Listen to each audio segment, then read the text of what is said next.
लेकिन इस मामले को लेकर भूमिका द्विवेदी ने क्या गंभीर आरोप लगाए हैं वो भी हम आपको सुनाते हैं।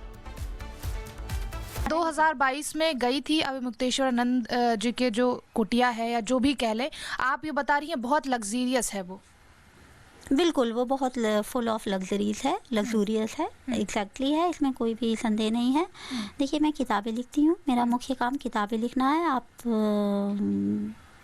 तो जब किताब आदमी लिखता है तो नए टॉपिक्स चाहिए होते हैं, नए मुद्दे चाहिए होते हैं। वही घिसे पिटे स्त्री विमर्श और स्त्री रो रही है बैठी बैठी और वो अपने पति से मार खा रही है, हमेशा तो यही नहीं लिखते रहेंगे। और ये लिखने वालियाँ बहुत ज़्यादा हैं हमारे समाज में, साहित्य के समाज में। तो सिर्फ ये नहीं लिखना है, उनकी पीड़ा ठीक है जो है, उस पीड़ा को बहुत जस्टिफाई भी किया गया है और उस पीड़ा को बहुत निवारण भी उसका किया गया है। तो नए सब्जेक्ट चाहिए। तो कश्मीर पर लिखा था लेटेस्ट।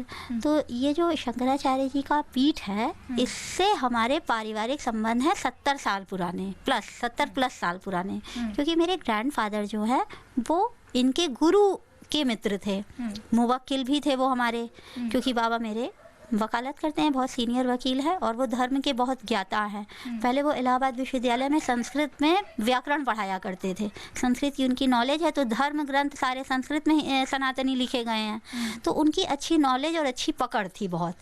तो बाबा स्वरूपानंद जी के बड़े प्रिय मित्र थे, सखा थे। और चूंकि वो पीठ पर बैठ गए थे, पीठाधीश्वर हो गए थे, तो वो अब भक्त वाली श्रेणी में भी हैं, ठीक है। तो अब बाबा ने इनके बारे में बताया और हम लोग के लिए वो ग्रैंडफादर हैं शंकराचार्य जी, हमारे लिए शंकराचार्य जी ग्रैंडफादर हैं हमारे। अभी ग्रैंडफादर जब तक है तब तक तो ठीक है। तो फिर मैं ग्रैंडफादर से मिलने भी गई, मैं दिल्ली आ गई थी। तो जो मेरी लेटेस्ट किताब थी वो लेकर मैं उनके पास गई। मैंने कहा कि महाराज जी देखिए, मैंने ये वाली किताब लिखी है कश्मीर पर। पन्ने पलटे उन्होंने, इसका वीडियो कई जगह पर है। तो उन्होंने कहा कि तुम जो हो प्रयाग की लड़की हो और तुम कश्मीर पर कभी शिलोंग पे कभी कहीं लिख रही हो, तुम हमारे प्रयाग पर लिखो, काशी पर लिखो। तो मैंने कहा जी मैं बिल्कुल लिखूंगी। आप मतलब ग्रैंडफादर तो अलग ही है, आपका सर्वोच्च वो है, आपकी आदेश सर्वोपरि है, तो मैं बिल्कुल लिखूंगी। ये आपसे अभी मुक्तेश्वरानंद ने कहा के गुरु ने कहा, हाँ। मेरे ग्रैंडफादर के समकक्ष ने कहा। तो मैंने कहा ठीक है। अभी मुक्तेश्वरानंद जी से मेरी मुलाकात कभी भी नहीं हुई है लाइफ में आज तक। तो उन्होंने फिर जब ये मुझसे कहा तो मेरे जितने भी पेंडिंग के काम थे, थोड़े बहुत डॉक्यूमेंटेशन का कुछ काम था, दूर केरल का कुछ काम था, वो सब काम ख़त्म करने के बाद अब 22 में मैं थोड़ा सा खाली हुई। तो मैंने कहा जो मुझे महाराज जी ने कहा है मुझे उसको फॉलो करना है। तो मैं बनारस गई। तो जब मैं बनारस गई हूँ तो वहाँ मुझे शहर को, धर्म को, या बनारस में क्या क्या है ये देखना था थोड़ा सा, उसी के लिए मैं गई थी। ये वजह थी मेरी वहाँ जाने की। और लग्जरी, हाँ ये इस तरह, हाँ ये बात है कि जैसा सोचा था वैसा तो वो नहीं है। जैसा मैंने सोचा था, मैं बिल्कुल। आपने क्या सोचा था और आपको क्या देखा? मैंने ऐसा सोचा था कि वहाँ पे खूब सारी तुलसी होगी, फूल होंगे, खूब सारे फूल होंगे, ढेर सारे। वही गुड़हल का फूल देवी माँ को चढ़ता है वो होगा, कनेर बृहस्पति को इनको चढ़ता है, विष्णु भगवान को ये होगा। तुलसी के बड़े बड़े बगीचे होंगे, खूब फूल आते होंगे, फूलों की महक होगी, अगरबत्तियाँ चंदन की जल रही होंगी, इस तरह का। तो ऐसा एकदम नहीं माहौल है वहाँ। तो भूमिका द्विवेदी कई गंभीर आरोप लगा रहे हैं और अभी मुक्तेश्वरानंद के खिलाफ मोर्चा खोलने वाले आशुतोष ब्रह्मचारी ने एक बड़ा दावा कर दिया है। आशुतोष ब्रह्मचारी ने कहा है कि अभी मुक्तेश्वरानंद का कानून के शिकंजे से बचना नामुमकिन है। ब्रह्मचारी जी, आपको पुलिस लेकर पहुंची थी, माघ मेले में आप वहां नक्शा तैयार करवा रहे थे, पूरी मैपिंग की जा रही है, क्या कुछ हुआ? देखिए, ये कानूनी प्रक्रिया होती है। जब मुकदमा दर्ज हो जाता है तो सबसे पहले नक्शा नज़ीर तैयार किया जाता है, वादी के बयान होते हैं। तो उसी संकरा में हम मौके पर पुलिस को लेके गए जहां घटना हुई। हमने सारी घटना दिखाई, अभी मुक्तेश्वर के शिविर के बारे में वहां सारी घटना दिखाई, त्रिवेणी मार्ग पर दिखाया, और जहां इसने कुक्रम किया वह सभी घटना हमने उनको नक्शे में बनवाया। साथ ही वहाँ के बाद हमारा बयान हुए, हमारे बयान होने के बाद सब कुछ घटना हमने उसमें कैद कराई है, उनके कैमरों में भी कैद है और हमारे उनके कागजों में भी हमने कैद करा दी है। जो यौन शोषण का आपने आरोप लगाया है, क्या ये केवल कुंभ के दौरान था या फिर माघ मेले के दौरान भी शिविर में हुआ है? इनका शौक है, इनके तो शुरू से ही प्रतापगढ़ से बिगड़े हुए हैं। जब बच्चों बढ़ते थे हमें पता चला, अभी बहुत सारी चीज़ें आई, जब छोटे छोटे बच्चों के साथ जब भी इनके संबंध थे, और लगातार आश्रमों में जब रहे हैं, क्योंकि आदत बचपन की तो वो भूल ही नहीं जाती, तो इनको महिला से ज़्यादा बच्चे पसंद थे।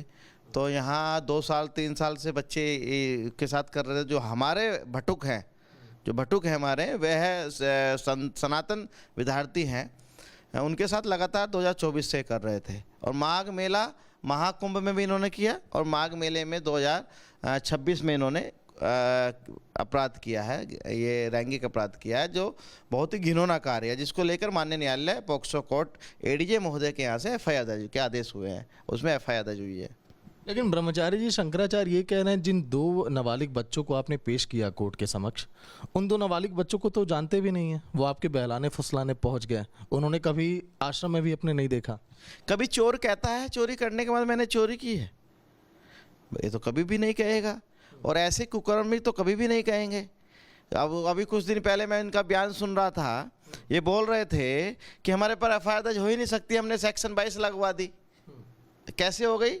सेक्शन 22 सिरे से खारिज हो गई, जब माननीय न्यायालय ने साबित कर दिया। मैंने, थाने ने नहीं किया, हमने नहीं किया, माननीय न्यायालय एडीजे कोर्ट ने इनको दोषी बनाया है, और प्रथम 10 चरण में इनके ऊपर एफआईआर दर्ज हुई है। और ऐसे तमाम चीज़ हम दे चुके हैं जिसमें इनके बचने के चांस नहीं है। बहुत सारे एविडेंस, बहुत सारे फैक्ट्स हम अपने विवेचना अधिकारी को दे चुके हैं। वो तो ये भी कह रहे हैं कि अगर आपके पास सीडी है, आपके पास वीडियोज हैं, तो उसे सार्वजनिक आप कर दीजिए, दुनिया देख ले, हमें कोई डर नहीं है, वो कह रहे हैं। ये साबित करना चाहते हैं कि मैं इनको बदनाम करना चाहता हूँ। हम इनको बदनाम क्यों करना चाह रहे हैं? हम सीडी करके बदनाम साबित कोर्ट की नज़र में कर दे कि हम इनको बदनाम कर रहे हैं।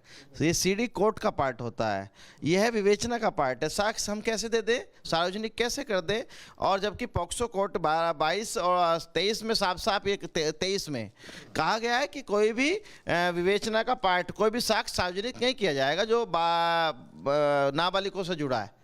और क्योंकि वे तमाम चीज़ें हम दिखा चुके हैं, माननीय न्यायालय को साक्ष्य दिखा चुके हैं और अपनी पुलिस को सौंप चुके हैं, जिसकी जांच के लिए आगे चली गई है। कार्रवाई होगी इनके खिलाफ बहुत बड़े, जब विवेचना हो जाएगी उसके बाद सब सार्वजनिक हो जाएगी। शंकराचार्य के शिविर में एक बच्ची पहुंची अपने पिता के साथ, उसने ये कहा कि उसके पिता ये कह रहे हैं कि जो ब्रह्मचारी जी हैं उन्होंने दबाव डाला उस बच्ची पर, कि वो बच्ची और उसके पिता जो है शंकराचार्य पर आरोप लगाएं कि इनके साथ घिनौना कृत्य किया गया, ऐसे आरोप लगा के फंसाया जाए। उस बच्ची और पिता की बात में सच्चाई है कि नहीं? देखिए, मुझे भी किसी वीडियो अभी किसी ने भेजी है व्हाट्सएप पर, मैंने उसको देखा है। तो वे बच्चा मैं देख रहा था, कोई जिन बच्चों को भटकू के साथ कुकर्म किया उसी कैटेगरी का लग रहा था। वो बड़ा हो गया वो अलग बात है, कोई पत्रकार अपने आप को बता रहा था, और वह अखिलेश यादव के चेले का चेला है। और इस वक्त एक बड़ी खबर मिल रही है। मेडिकल रिपोर्ट के सवाल पर अभी मुक्तेश्वरानंद का बयान आया है। बच्चों की मेडिकल रिपोर्ट सार्वजनिक की जाए, ये कहा है अभी मुक्तेश्वरानंद ने। बच्चों की मेडिकल रिपोर्ट सार्वजनिक करने की मांग की है। उन्होंने कहा कि ब्रह्मचारी किस हैसियत से ये रिपोर्ट बता रहे हैं। हो सकता है या हो जाता है, वो बहुत अच्छे से हमको एक दर्शक के रूप में देखने को मिल रहा है। कुछ लोग ये भी कह रहे हैं कि जब इतने ही सचेत अपनी बातों पे अडिग हैं तो फिर एंटीसिपेटरी बेल दाखिल करने की। ऐसा है कि एंटीसिपेटरी बेल हम नहीं दाखिल कर रहे हैं, हम अकेले नहीं हैं। हम का मतलब अभी मुक्तेश्वरानंद अकेला नहीं है। जब कोई व्यक्ति शंकराचार्य के पद पर बैठता है तो वो स्वयं मठ हो जाता है।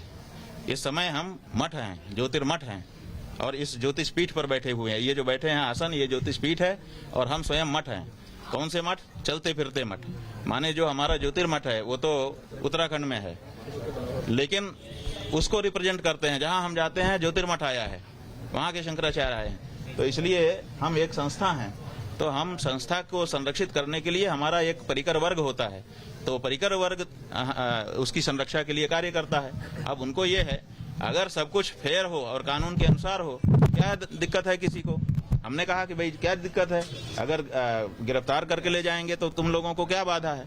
उन्होंने कहा हमें कोई बाधा नहीं है। आपको भी हम देख रहे हैं कि कोई बाधा नहीं है, लेकिन वहां ले जा करके अगर जहर की सुई लगा दी आपको, तो ये भी बहुत सारे कहानियां आ चुकी हैं कि जेल में ले जा करके गड़बड़ किया जाता है। जब गौ माता का आंदोलन 1966 में चला था तो केंद्र की सरकार ने गौ भक्तों के ऊपर गोली चलाई थी और धर्म सम्राट स्वामी करपात्री जी महाराज और हमारे इसी पीठ के पूर्व आचार्य कृष्ण बोधाश्रम जी महाराज, हमारे गुरु जी महाराज, इन सबको जेल में डाल दिया गया था।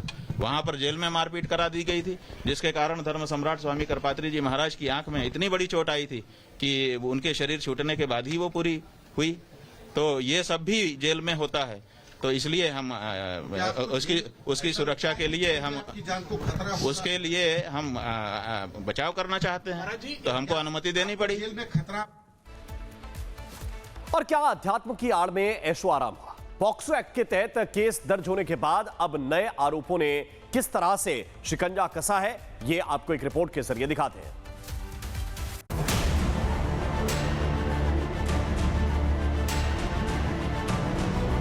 धीरे धीरे जो झूठ है ना, उसकी उम्र ज्यादा नहीं होती है, तो धीरे धीरे करके उसकी असलियत तो खुली जाएगी। नाबालिगों से यौन शोषण मामले में शंकराचार्य स्वामी अविमुक्तेश्वरानंद की मुश्किलें बढ़ती जा रही हैं। प्रयागराज पुलिस पूछताछ और संभावित गिरफ्तारी के लिए वाराणसी पहुंच सकती है। उन पर पॉक्सो एक्ट और बीएनएस की गंभीर धाराओं के तहत झूसी थाने में मामला दर्ज है, जिसमें उम्र कैद तक की सजा का प्रावधान है।